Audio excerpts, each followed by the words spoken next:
ku soo dhawaada channelka boqol durraan fadlan ha ka ilaawin subscribe-ka. Toddoba arrimood oo daciifinaya difaaca jirkaaga. Ku soo dhawaada waxyaalo waxaa jira aad sameysay ama aad isticmaashid difaaca jirkaaga daciifinaya. Ta koobaad waxa weeye hurdo yaraanta. Hurdo yaraantu waxay daciifinaysaa difaaca jirkaaga, waxayna keenaysaa jirku markuu seexdo wuxuu iska saaraa bakteeriyada, waxa uu iska saaraa qashinka, wuxuu calooshu makiinada calooshu safaysaa oo ay ka shaqaysaa si cuntada u kala nidaamin lahayd. Marka haddii hurdada kugu yaraato waxaa dhici karta in difaaca jirkaagu daciifo. talabaad waxaa weeye iska fadhiga faraha badan iyo hurdada faraha badan. Daraasad ay samaysay jaamacad ku taala waddanka Britain Ingiriiska ayaa waxay sheegaysaa qofka maalintii jimicsi la yimaada maalintii hal mar iyo qofka daily ula yimaada isbuucii maalintii dhowr jeer la yimaada jimicsi in qofkaasu hadduu iska fadhiyo difaaca jirkiisu daciifayo. waliba dadka shaqeeya shaqada fadhiga qabta aad baa looga digay inay iska fadhiyaan, waa inay socod la yimaadaan ama jimicsi kale la yimaadaan si jirkooda difaaca jirkooda ayna u daciifin. waa inuu qofku la yimaadaa jimicsi.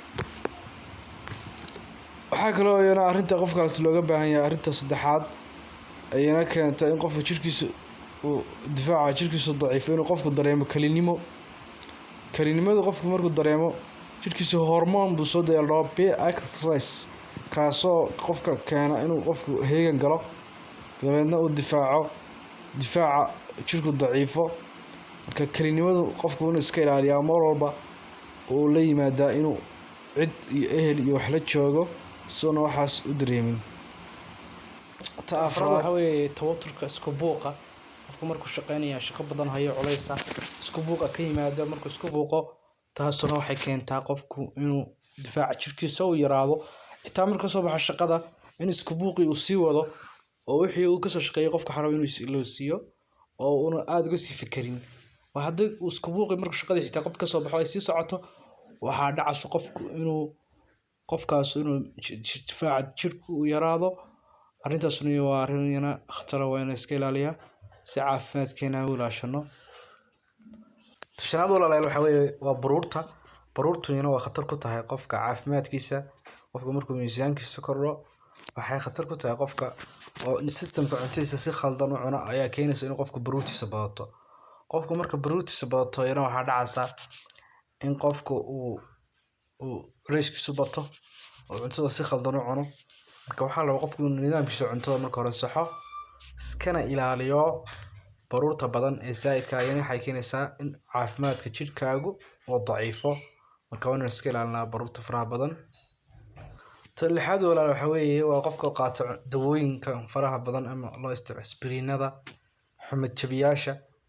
daawooyinkaas qofku badsado ama kaniinka madaxa qaato ama xanuuno kala qaato iyo dawooyin kale oo dhakhtar kuu qorin, taasuna waxay keenaysaa in xumad nawowi waxa loo yaqaan ama difaaca jirka qofka bini'aadamka loogu talagalay inuu xanuunada ka difaaco. waa jirku wuxuu leeyahay difaac Ilaahay subxaanahu wa tacaala sameeyay. marka kaniinadaas haddana si khaldan u isticmaalo ama kaniinadaas aynu badsano taasina waxay keenaysaa in difaaca jirkeena daciifo. ta toddobaadna walaalayaal waxa weeye waa qofka nolosha kula wadaagaya ama xaaskaaga haddii difaaca jirkeedu uu daciif yahay, qofka nolosha wadaagaysaan adna waxaa ku dhacaya in aad sidaas kala noqoto oo uu difaaca jirkaagu yaraado. marka mar walba qofka noloshaada kula wadaagaya hadduu taasu qabo iyana waxaa daraasad la sameeyay qolyahan Mareykanka ay sameeyeen jaamacad ku taala Harvard University la dhaho. jaamacadaas daraasad waan soo saartay inoo sheegtay qofka hadduu qofka nolosha la wadaagayso ama xaaskaaga ah hadduu difaaceedu daciif yahay in adna uu kaaga daciifayo.